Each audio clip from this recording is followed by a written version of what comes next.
Hello everybody and welcome back. Today we are going to take a look at one of the most promising releases of August 2021, a game that 4X genre fans are eager to play, Humankind. This game is developed by Amplitude Studios and is planned to be released on August 17. It will be available on Steam, Epic Game Stores and Google Stadia. It was originally expected on April 22, but was delayed after players' feedback from the testing sessions.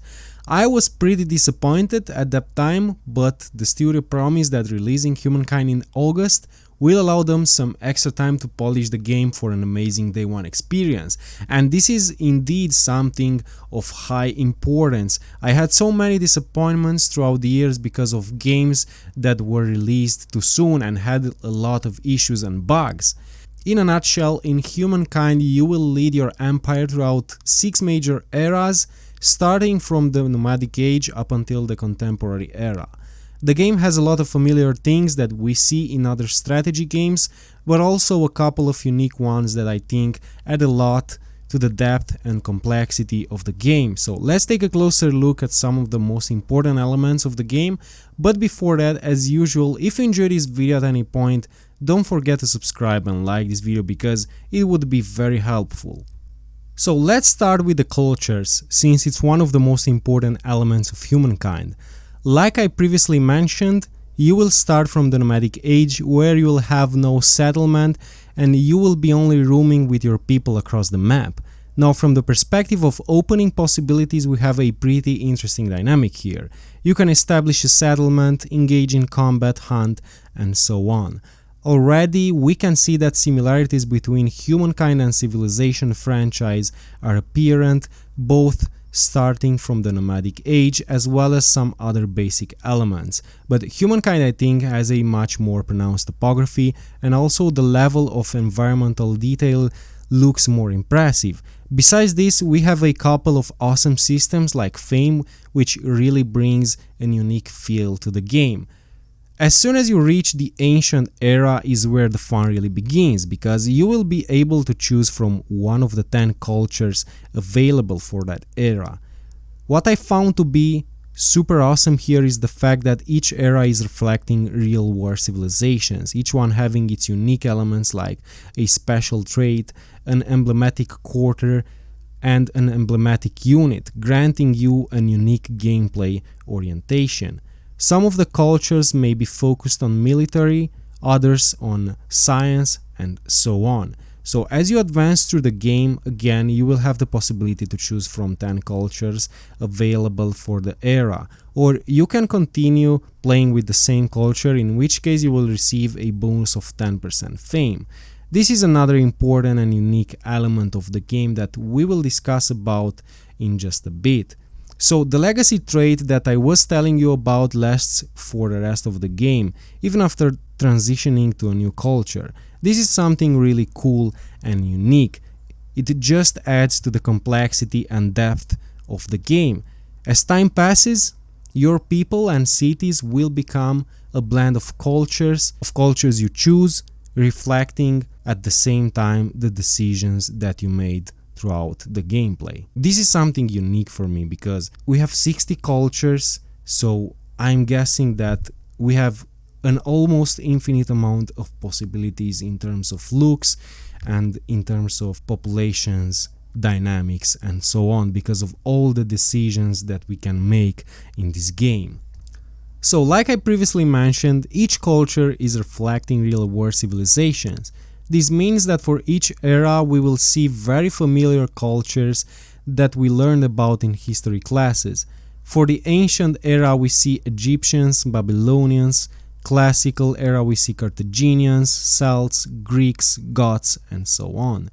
And jumping to the contemporary age we see Brazilians, we see Chinese, Americans, Australians, Indians, Egyptians, Japanese, Swedes, Soviets and Turks. Now let's talk a little bit more about this important element of the game, which is the era. It represents the level of advancement your empire has experienced. Each era comes with its unique possibilities in terms of technologies to research, wonders to build, and plenty of other cool stuff regarding the diplomacy system and the political choices that you can make. We have a total of 6 eras without counting the Neolithical, which is basically the starting point. So this means a total of 60 cultures to mix and play with, meaning an infinite amount of possibilities and outcomes in terms of cities and people blending. So we have the ancient, classical, medieval, early modern, industrial and contemporary era. Every era has 21 stars that you can obtain by completing objectives. Besides this, you will also gain fame each time you complete objectives. In order to advance to the new era, you need to obtain at least 7 stars. But of course, you can choose to remain in the same era for longer in order to win more fame. I am barely waiting for this. I'll practice the same thing that I used to do in Empire Earth. I will advance to the last age and nuke my enemies that are still in the Stone Age. It never gets boring. One important thing to mention here: if one culture is claimed by a player, no other players may adopt that culture. So you might want to hurry if you want to make sure you are the first who gets a certain culture. Every era that your empire progresses to will also unlock several new cultural wonders that your empire may now build. These wonders grant powerful abilities as well as a large amount of fame. Cultural wonders can be claimed using influence, and once claimed, no other empires may build them. You can research technologies with science, unlocking new units, buildings, and districts. Usually cultures can research only technologies from the era that they are in, so you will be forced to advance if you want to certain technologies, but if you choose a scientist culture, you will be able to research future technologies one era ahead. It makes sense because it would be at least strange if somebody discovered the atomic bomb, for example, in the middle of the Neolithical era. The next thing on our list is the combat system. Like in almost any strategy game, you have the possibility to engage in combat with another army and to besiege a city. An aspect that I really like is that the terrain of the map can influence the battles. For example, having high ground may help you win the battles easier. This is something that again adds to the complexity and depth of the game, because it makes sense to have an advantage if your army is better positioned. Regarding the besieging system in Humankind, it has a lot of similarities with the besiegings we are used to see in other strategy games. For example, the longer you maintain the siege, the weaker the militia will become and also decrease in numbers, which again makes sense because, like in real life, eventually the city will run out of provisions. If you choose to retreat, you will lose all of your siege weapons. We also have a couple of combat modifiers that can influence the battles depending on the context that you are in. For example, having high ground will give you a bonus of 4 combat strength, while crossing a river would get you exposed, and if attacked you would have -3 combat strength. So I mentioned fame a couple of times in this video and you may be wondering what it means. It is one of the unique things that I was telling you about. It is the key resource in Humankind because after the game ends, the empire with the greatest fame wins the game. Or like Amplitude Studios had stated, you can't win history, that's not what happens. Basically, every decision you make in this game on a political, economical or cultural level will have an impact on your fame. Every great accomplishment, every won battle, every wonders build will win you fame, bringing you closer to victory. Like I said, each era has 21 stars to unlock by completing objectives. While earning a star, you will also get fame, but this method is reliable only in the beginning of the game because the rewards are decaying each turn. So I would say the game is pretty well balanced because it will force you to eventually focus on all of the important aspects of the game: diplomacy, military, strategic objectives, and so on. The next important element in Humankind is religion.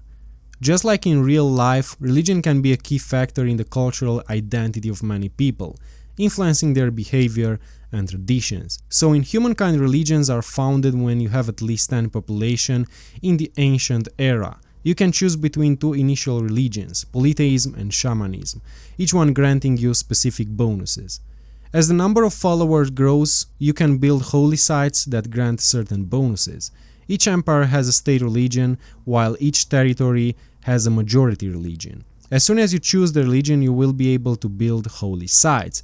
Those are the main producers of faith for your empire. The faith will allow you to expand your religion, gaining more stability as the population becomes more homogeneous. Those are only the general must-know things about the religion system. For more details regarding this subject, I will leave a link in the description.